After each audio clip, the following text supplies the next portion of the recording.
Bom, pessoal, um prazer muito grande estar aqui com vocês no curso básico de teologia da Rádio Transmundial.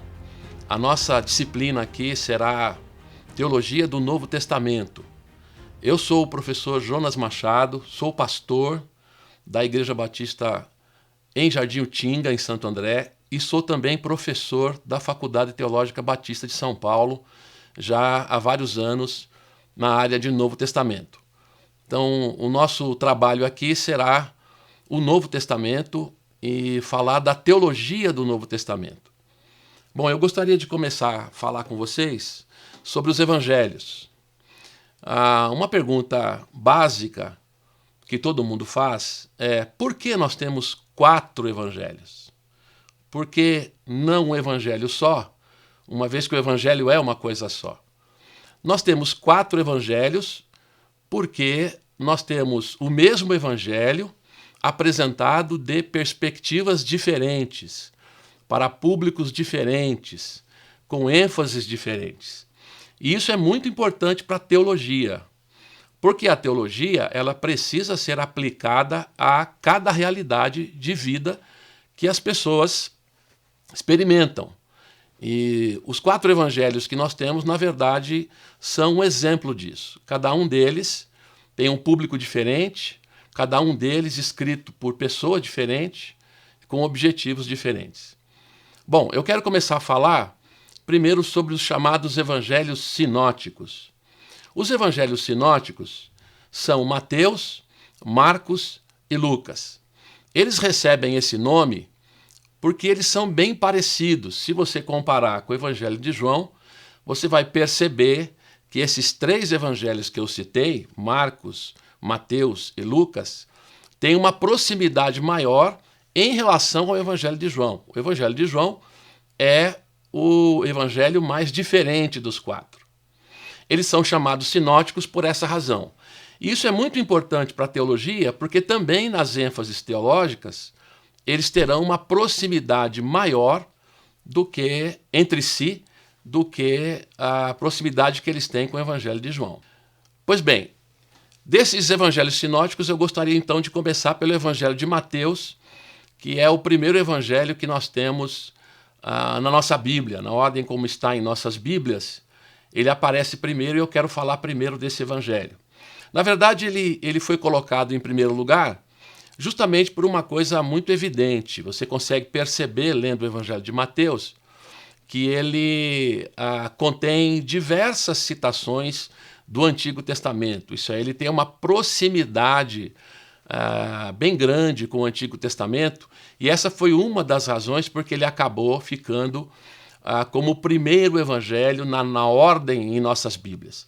Esse Evangelho de Mateus ele tem peculiaridades. Uma delas é o fato de que ele contém 5 discursos bem definidos, bem separados e definidos. Por exemplo, você pega o capítulo 5 de Mateus, 6 e 7, você percebe que isso é um discurso bem distinto. Esse é o chamado Sermão da Montanha, bem conhecido, bem divulgado, mas, na verdade, ele é um longo discurso que tem as suas particularidades, e eu vou destacar daqui a pouquinho algumas particularidades desse discurso.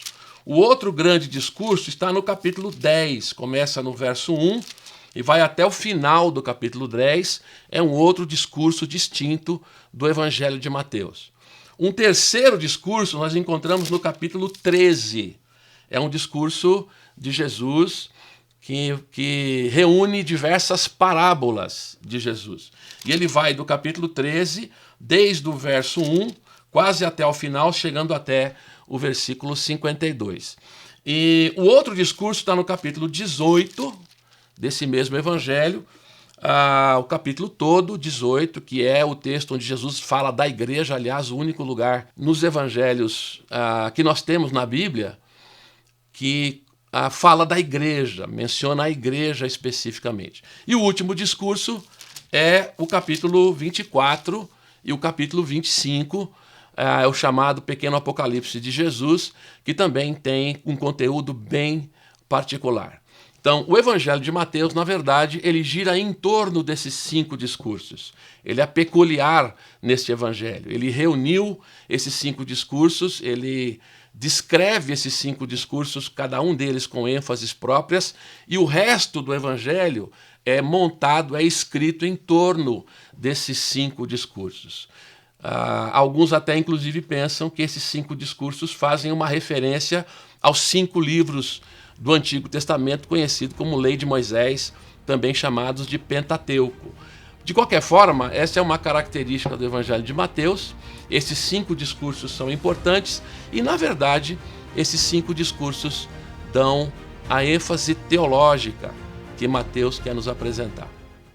A Rádio Transmundial é um veículo de comunicação presente em 80% do planeta e que tem como objetivo levar as boas novas do Evangelho aos que não a conhecem, bem como dar crescimento e maturidade cristã àqueles que desejam servir a Deus de forma integral. Mais informações em www.transmundial.org.br. Transmundial, para todo mundo ouvir. A Faculdade Teológica Batista de São Paulo tem a satisfação de receber você para entrar em sintonia com a nossa ministração bíblica, ministerial e abençoadora, que vai fazer diferença em termos de educação teológica para a nossa vida. Fique em sintonia conosco, aprofundando-se na palavra de Deus.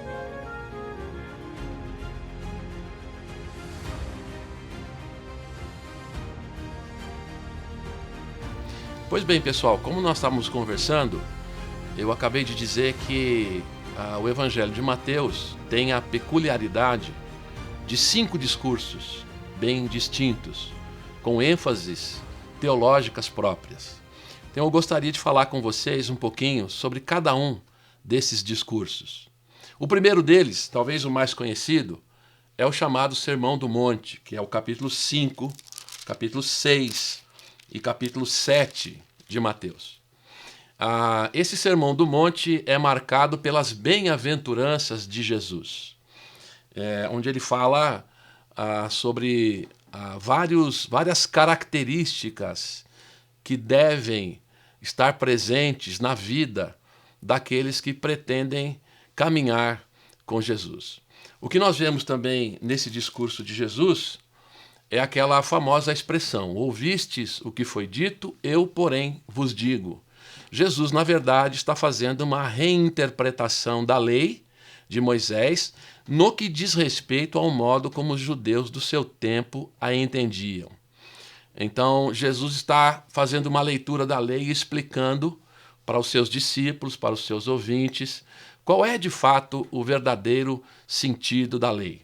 Nesse Sermão do Monte, há diversos temas teológicos que são desenvolvidos aqui e que mostram isso, como foi que Jesus entendeu a lei de Moisés. Um aspecto importante, por exemplo, no Sermão do Monte é quando Jesus diz: eu não vim destruir a lei, eu vim cumprir a lei. Jesus não veio para se desfazer da lei, mas veio mostrar para os seus discípulos o que era a lei de Deus. O segundo discurso está no capítulo 10 e são orientações para os seus discípulos, para os seus 12 discípulos que ele chamou para estarem mais perto e o acompanharem em seu ministério.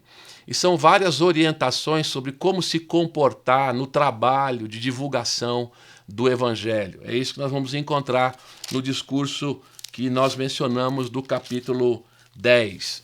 No capítulo 13 nós temos uma coleção de parábolas. As parábolas não eram exatamente ilustrações, eram, na verdade, histórias que Jesus contava, e ele mesmo diz aqui, de uma certa forma, para esconder dos seus adversários o que ele queria dizer, mas para mostrar aos seus discípulos qual era o sentido do Evangelho. O fato de Jesus falar por parábolas aponta para a realidade de que os judeus contemporâneos de Jesus o rejeitaram. E é por isso que ele fala por parábolas, como se fosse uma fala irônica, para que os seus discípulos entendessem, mas que na verdade aqueles que o rejeitavam acabariam por não entender de qualquer forma.